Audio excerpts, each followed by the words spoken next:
Hello my dear friends, my dear બચ્ચા party, મારા વાલા વાલા બાળકો, ધોરણ 12 સાયન્સ બહુ જ કિંમતી વર્ષ એવું બધા લોકો કહે છે. તમને પણ ખબર છે. આ બધી જ બાબતો આપણે બધી ચર્ચા નથી કરી. આપણે તો હું, તમે અને આપણું physics, right? Let us start. So physics gets in motion.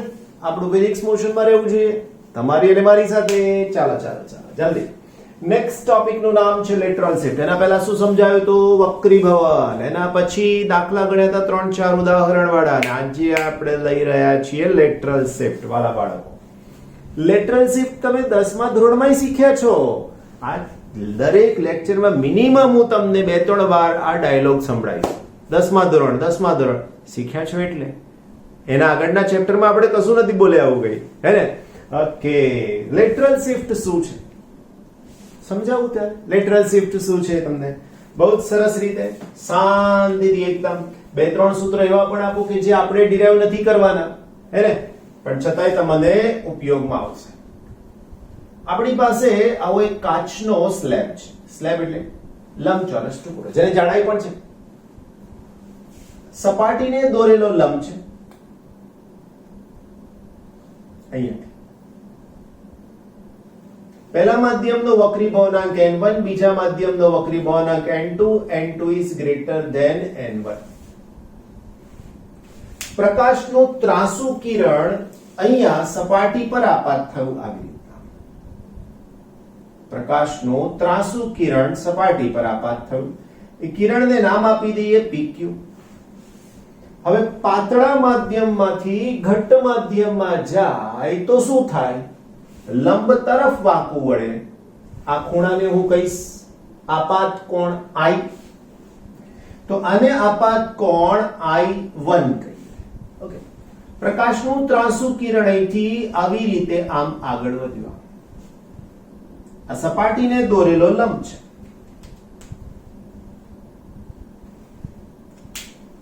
તો હવે આ જે ખૂણો બનશે એ ખૂણાને શું નામ આપીશું? તો કે R1. R1 એટલે પહેલી સપાટી માટેનો વક્રીભૂત કોણ. હવે પાછું આ સપાટીને લંબ દોરીશું. તો હવે અહીંયા મારી પાસે શું થઈ જશે? તો કે આ જે ખૂણો બનશે એ ખૂણાને હું કહીશ I2. આ ખૂણાને નામ આપીશું I2. હવે પાછું આ કિરણ ઘટ્ટ માધ્યમમાંથી પાતળા માધ્યમમાં જાય તો આ કિરણ અહીંથી આમ સીધું જવાને બદલે આમ જવાને બદલે અહીંથી સહેજ દૂર જશે, રાઈટ?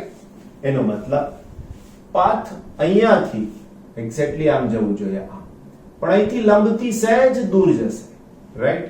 તો કિરણનો માર્ગ થઈ જશે P, Q, R અને S, રાઈટ? હવે વાસ્તવમાં જો આ સ્લેબ ના હોત તો શું થાત? તો આ સ્લેબ ના હોત તો આ પ્રકાશનું કિરણ અહીંયાથી આવા કોઈક માર્ગ પર આગળ વધતું. હવે આ જે કિરણ છે તે અને આ જે કિરણ છે તે બંને એક્ઝેક્ટલી એકબીજાને સમાંતરે છે. જોઈ શકો છો, રાઈટ? આ બંને એકબીજાને સમાંતરે છે તો એને RS કહી શકાશે. તો ખરેખર આ કિરણ આટલું શિફ્ટ થયું કહેવાય. અને આ જે શિફ્ટ થયું આટલું, આ એને આપણે કહીએ છીએ X. અને આ X ને જ કહેવામાં આવે છે લેટરલ શિફ્ટ. ઘણાને શિફ્ટ વાંચતા હોય છે, થોડુંક શાંતિથી વાંચીશું. SIFT, shift. Clear? Lateral shift સમજાવીશું કેવી રીતે. જ્યારે પ્રકાશનું ત્રાંસુ કિરણ કોઈ એક ઘટ્ટ માધ્યમની સપાટી પર આપાત થાય તો પાતળામાંથી ઘટ્ટ માધ્યમમાં જતા તે આકૃતિમાં દર્શાવ્યા અનુસાર QR માર્ગે આગળ વધે છે અને લંબ તરફ આગળ વધે છે, લંબ તરફ નમે છે. હવે ફરીથી પાછું ઘટ્ટ માધ્યમમાંથી પાતળા માધ્યમમાં જાય તો લંબથી દૂર જઈ અને RS નિર્ગમન કિરણ તરીકે મળે છે. પરંતુ જો સ્લેબની ગેરહાજરી હોત તો આ જ કિરણ આવા કોઈક માર્ગ પર આગળ ગતિ કરીને જઈ શકે. એનો મતલબ કે પહેલું માધ્યમ અને છેલ્લું માધ્યમ સમાન હોય તો આ બંને કિરણ એકબીજાને સમાંતર મળે. એમસીક્યુ થઈ ગયો. તમારે એમસીક્યુ ક્યાંય શોધવાની જરૂર નથી વાલા બચ્ચાઓ. ઘણા બધાનો પ્રશ્ન છે કે સર એમસીક્યુ ક્યાં, એમસીક્યુ ક્યાં? એમસીક્યુ તમારી ટેક્સ્ટબુકમાં જ છે વાલા. કન્સેપ્ચ્યુઅલ એમસીક્યુ તમારી ટેક્સ્ટબુકમાં છે ને ગણતરીવાળા એમસીક્યુ એટલે તમારા સૂત્રો. પણ તમને રેડીમેડ જોઈએ છે બચ્ચા પાર્ટી. રેડીમેડ કેટલું લેશો તમે? 12મા ધોરણમાં આયા વાલાઓ. હું થિયરી શીખવાડું એટલી જ શીખવાની ના ચાલે એવું. તમે ટેક્સ્ટબુકના સેન્ટેન્સીસ જાતે વાંચો, સમજો, તો જ તમારે એમસીક્યુ બને. તમે તો શું કરો છો? રેફરન્સ બુક લીધી, વાંચ્યું, તૈયાર કરી લીધું, પૂરું થઈ ગયું. ગોખી મારી થિયરી.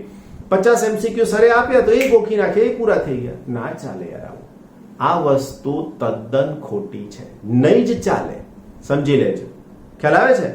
એટલા માટે તમને કહી રહ્યો છું કે મહેનત તો કરવી જ પડશે. મહેનત વગર નહીં ચાલે. ઓકે, તો હવે આ લેટરલ શિફ્ટ નું સૂત્ર શું થાય? તો આ લેટરલ શિફ્ટ નું જો સૂત્ર લખીએ છીએ આપણે, તો આના માટે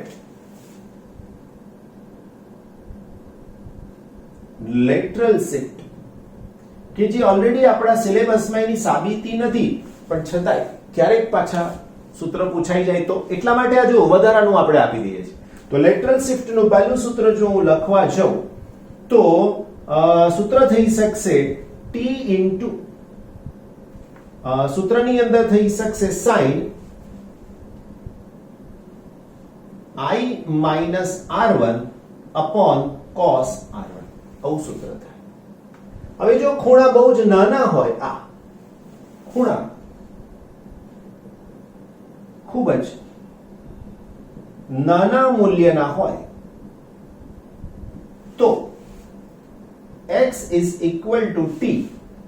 અહીંયા આવશે sin, તો sin નીકળી જાય તો અહીંયા આવશે I, એટલે I1 minus R1 upon 1 અથવા તો R1 પણ થઈ શકશે. રાઈટ? આવી કન્ડિશનની અંદર સૂત્ર થઈ શકશે. આમાંથી R1 ને તમે કોમન લઈ શકો છો. આમાંથી આ sin cos માટે 1 થઈ જશે, કોઈ વાંધો નથી. બરાબર? અને તમારે બાજુમાં લખવું હોય તો આવું લખાય sin I1 minus R1 is equal to I1 minus R1. એવું જ cos R1 is equal to 1. તો એ છેદમાં 1 થઈ ગયા. લખો કે ના લખો શું ફરક પડે છે? માટે x is equal to t. આમાંથી R1 ને કોમન લઈ લઉં તો I minus ઓકે, સૂત્રની અંદર R1 upon I1, આપણે I1 ને કોમન લેવા છે, I1, તો 1 minus R1 upon I1. આવું સૂત્ર થઈ જશે. સ્નેલના નિયમનો જો અહીંયા તમે ઉપયોગ કરશો તો આના ઉપરથી લખી શકાશે x is equal to t into I1 1 minus n1 divided by n2. આ બધા જ સૂત્રો આપણા માટે ઇમ્પોર્ટન્ટ થઈ જશે. ખૂણો શું બતાવે છે તો અહીંયાથી દેખાય છે. વક્રી ભવનાંક શું બતાવે છે પણ અહીંયાથી દેખાય છે. તો આ તમારી સૂત્રની સાથેની આપણી જરૂરિયાત થઈ. જે એક્સ્ટ્રા સૂત્રો કહી શકાશે, વધારાના સૂત્રો કહી શકાશે. Isn't it? બહુ સરસ. આની સાથે સંકળાયેલો બીજો એક સરસ મજાનો ટોપિક કે જે હમણાં તમને શીખવાડવા જઈ રહ્યો છું. તમારું ખુદનું ઓબ્ઝર્વેશન છે કે એક પાણી ભરેલો ગ્લાસ છે, એની અંદર નાનો સરખો કોઈન નીચે ડૂબી જાય એવી રીતના મૂક્યો એટલે ડૂબી ગયો નીચે. તમે આમ જોશો તો તમને તળિયું સહેજ ઊંચે આવેલું જણાશે. આવું કેમ થાય છે એનું સ્પષ્ટ રીઝન હાલમાં તમને સમજાવવા જઈ રહ્યો છું. ઓકે, તો વાલા બચ્ચા પાર્ટી એનું રીઝન શું છે સમજાવું તમને હવે. તો રીઝન આવું છે કંઈક કે જ્યારે કોઈક વસ્તુ ઘટ્ટ માધ્યમમાં હોય અને એને પાતળા માધ્યમમાંથી જોવામાં આવે તો એ જેટલી ઊંડાઈ ઉપર છે એનાથી સહેજ ઊંચે દેખાશે, એનાથી ઊંધું. જ્યારે કોઈક વસ્તુ પાતળા માધ્યમમાં છે અને એને ઘટ્ટ માધ્યમમાંથી જોવામાં આવે તો એ જેટલી ઊંચાઈ ઉપર છે એનાથી સહેજ વધારે ઊંચાઈ ઉપર હોય એવું લાગશે. ઉદાહરણ સહિત સમજાવો. પાણીમાં રહેલો સિક્કો, પથ્થર, કોઈ વસ્તુ જે ડૂબેલી છે તે એ જેટલી ઊંડાઈ છે એનાથી ઓછી ઊંડાઈ ઉપર માલુમ પડે અને આભાસી ઊંડાઈ કહેવાય. એનાથી ઉલટું, જો તમે પાણીમાં છો અને બહારની વસ્તુને જુઓ છો તો એ જેટલી નજીક છે એનાથી સહેજ વધારે દૂર છે એવો તમને અનુભવ થાય. બંને આકૃતિ ક્લિયર કટ સમજાય એવી રીતે તમને દોરું છું, બતાવું છું અને એના સાથેના સૂત્રને પણ બિલકુલ સારી રીતે સમજાવવા જઈ રહ્યો છું. So this is the most important thing. શેના માટે? MCQ માટે. કારણ કે સિંગલ લોજિક મજા આવી જાય જવાબ આપવાની. જોઈએ સૌથી પહેલા આકૃતિ પરથી જ સમજવાની કોશિશ કરીશું. ધારો કે આપણી પાસે આવું એક પાત્ર છે જેમાં પાણી ભરેલું છે. એવું જરૂરી નથી કે પાણી જ ભરેલું હોય. કોઈ પણ દ્રવ્ય કે જેનો વક્રીભવનાંક પાણી ની આસપાસ હોય અથવા તો હવા કરતા વધારે છે એવું ચાલે. ઓકે, ધ્યાન રાખજો. હવે આપણે આની અંદરની કોઈક વસ્તુ જે અહીંયા છે એને જોવા જઈ રહ્યા છે. આ વસ્તુને જોઈ છે તો સૌથી પહેલા આમાંથી કેવું કિરણ નીકળી શકશે બહાર? તો કે આવી રીતના લંબ. રાઈટ. હવે અહીંયા રહેલો વ્યક્તિ જો એને જોવાનો પ્રયત્ન કરે છે, આંખ દોરી છે, આપણું ડ્રોઈંગ તમારા જેવું છે. હવે જો આને જોવાનો પ્રયત્ન કરે છે તો શું થાય વાલા બચ્ચાઓ? તો અહીંથી જોવાનો પ્રયત્ન કરે તો નેચરલી કે અહીંયાથી નીકળતું પ્રકાશનું કિરણ કેવી રીતના આગળ વધે જસ્ટ તમને સમજાવું. રાઈટ. તો હવે જો હું તમને એને સમજાવવાનો પ્રયત્ન કરું તો વસ્તુ નક્કી છે કયા માધ્યમમાં છે? તો કે ઘટ્ટ. પ્રકાશનું કિરણ જાય છે ક્યાં? તો કે પાતળા માધ્યમમાં. તો વાલા બચ્ચા પાર્ટી શું થાય? તો પ્રકાશનું કિરણ ઘટ્ટ માધ્યમમાંથી પાતળા માધ્યમમાં જાય. બરાબર. ઘટ્ટ માધ્યમમાંથી પાતળા માધ્યમમાં જાય તો લંબથી દૂર જાય. એનો મતલબ કે આ કિરણ અહીંથી આવી રીતના જશે, આ કિરણ અહીંથી આવી રીતના જશે. તો હવે મળે ક્યાં? તો આ બંને કિરણો આવી રીતે અહીંયા ક્યાંક ભેગા થાય. તો આ જે દોરીશ એ એની સાચી ઊંડાઈ થઈ જશે. રાઈટ. આ થશે સાચી ઊંડાઈ, એને h કહી દઈએ. ઘણીવાર આપણે એને HO પણ કહીશું. O એટલે ઓબ્જેક્ટ અને આને આપણે HI પણ કહી શકીએ છીએ. I એટલે ઇમેજ. એટલે આ સાચી ઊંડાઈ અને આ આભાસી ઊંડાઈ એવું પણ કહેવાય. આનું બીજું એક્ઝામ્પલ સમજીએ. કોઈ ક્યારે ક્રોસ થી જુએ છે, વસ્તુ અહીંયા જ છે. રાઈટ. ક્રોસ થી જુએ છે.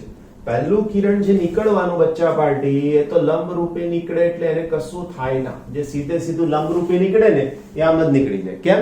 તો કે લંબ રૂપે કિરણ નીકળે તો એનું વિચલન થાય નહીં, કશું જ ના થાય. આપાત કોણ 90 ડિગ્રી તો વક્રીભૂત કોણ 0.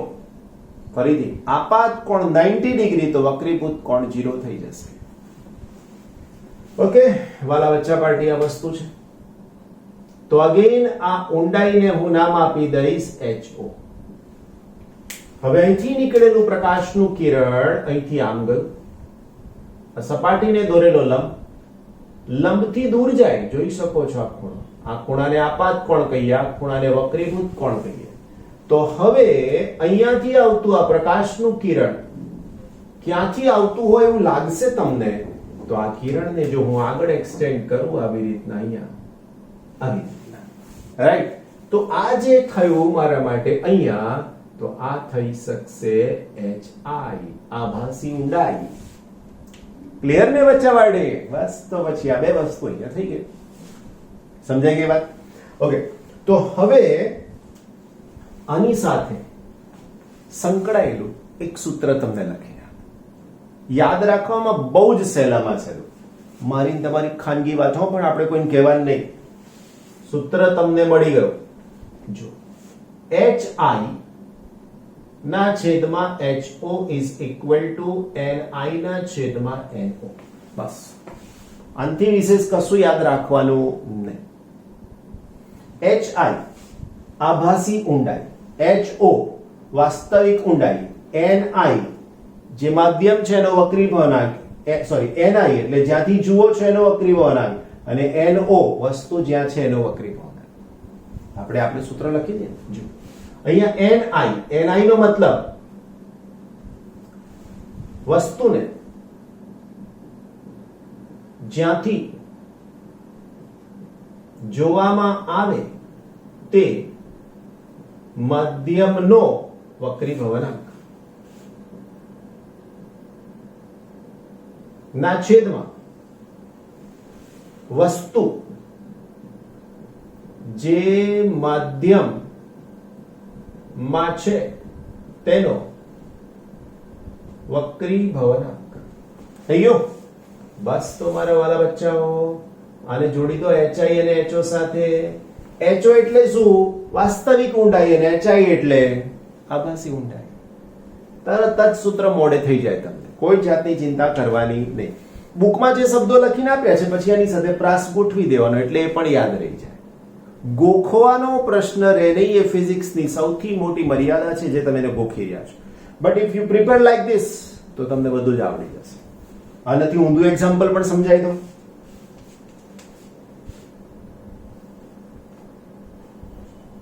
અહીંયા એક ફિશ છે એવું સમજો, માછલી, બરાબર? શું કરે છે આ માછલી? તો અહીંયાની કોઈક વસ્તુને જોવાનો ટ્રાય કરે છે. તો નક્કી અહીંયાથી પ્રકાશનું ત્રાંસુ કિરણ અહીંયા એન્ટર થયું. આ સપાટીને દોરેલો લંબ છે. હવે થાય શું? તો કે અહીંથી આ પ્રકાશનું કિરણ આવી રીતના આવશે. જોઈ શકો છો આ આપાત કોણ અને આ વક્રીભૂત કોણ. હવે આ કિરણ માટે આ I આપાત કોણ અને R વક્રીભૂત કોણ. પણ આ માછલીને આ કિરણ ક્યાંથી આવતું હોય એવું માલુમ પડે છે. તો માછલીને આ કિરણ અહીંયાથી આવતું હોય એવું માલુમ પડે છે, રાઈટ? તો આને હું નામ આપીશ HO ઓબ્જેક્ટ, આને હું નામ આપીશ HI ઇમેજ. આ સૂત્ર વક્રીભવનાંક. આ સૂત્ર અહીંયા સાચું જ છે. જો વસ્તુ જ્યાંથી જોવામાં આવે તે માધ્યમ નો વક્રીભવનાંક. પાણી થઈ ગયું, N2 થઈ ગયું. વસ્તુને જે માધ્યમમાં છે તેનો વક્રીભવનાંક, વસ્તુ જે માધ્યમમાં છે તેનો વક્રીભવનાંક. વસ્તુ હવામાં છે તો આ HO, બરાબર, અને HI. That's it. ક્લિયર ને વાલા બચ્ચાઓ? બસ તો પછી આની સાથેની મજા માણો. ઘણા બધા દાખલા ભૂતકાળમાં આના ઉપરથી પૂછાઈ ગયા છે, રાઈટ? ઓકે. આ ધારો કે અહીંથી જોવામાં આવે છે, વસ્તુને જે માધ્યમમાં જોવામાં આવે છે, તમારે વક્રીભવનાંકનો ક્રમ કયો આપવો એ તમારે નક્કી કરવાનો. આને N1, આને N2, આને N2, આને N1, ડિપેન્ડ. તમારે નક્કી કરવાનો રહેશે આ ક્રમ કયો છે. બહુ જ શાંતિથી કામ થઈ જશે, કોઈ જ મુશ્કેલી નહીં આવે. Isn't it? એકદમ ક્લિયર? યસ. આ જ ઘટનાનું બીજું સરસ મજાનું ઉદાહરણ સૂર્યોદય અને સૂર્યાસ્ત સમયે સૂર્યની સ્થિતિ. તમને એવી તો ખબર છે કે સપોઝ અહીંયા આપણે પૃથ્વીનો વિચાર કરીએ તો પૃથ્વી પર એની આસપાસ એનું વાતાવરણ રહેલું છે. આ બધી કુદરતની અજાયબી છે એવું સમજી લેજો. હવે ક્ષિતિજની જો હું વાત કરું તો અહીંયા કોઈ વ્યક્તિ ઊભો હોય તો એ સામે જેટલું જોઈ શકે આ લાઈન, એ સીધી લાઈનને કહેવામાં આવે છે ક્ષિતિજ. સીધી જ લાઈનને કહેવામાં આવે છે ક્ષિતિજ. સૂર્ય આ ક્ષિતિજથી નીચે હોય તો પ્રકાશનું કિરણ, સૂર્યની આસપાસ તો કોઈ વાતાવરણ જ નથી એવું સમજી લો, શૂન્ય અવકાશ જેવું છે. પણ આ કિરણ અહીંથી આમ આવે ત્યારે એ ઘટ્ટ માધ્યમ આવે છે એટલે લંબ તરફ થોડું વાંકું વળતું જાય એટલે આ કિરણ અહીંયાથી આમ આવે. તો અહીંયા રહેલા વ્યક્તિને એવું થાય છે કે આ સૂર્યમાંથી આવતું જે કિરણ છે, આપણે આ મધ્યમાન કિરણની વાત કરીએ અહીંથી આમ, તો અહીંયા રહેલા વ્યક્તિને એવું લાગે છે કે આ કિરણ ખરેખર અહીંયાથી આવે છે. આ જે શિફ્ટ જોવા મળે છે એ θ is equal to 0.5 ડિગ્રીની જોવા મળે છે. આનું કારણ અહીંયા રહેલી માધ્યમની વાત છે, હવાનું ખાસ કરીને જે માધ્યમ છે. શૂન્ય અવકાશ માટે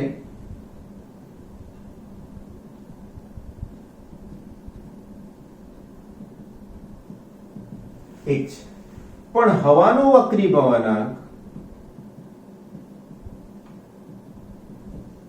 n બરાબર 1 પોઈન્ટ આટલો છે. તો આ જે ડિફરન્સ આવ્યો ને એ ડિફરન્સને કારણે આટલો ખૂણાનો તફાવત આવે છે.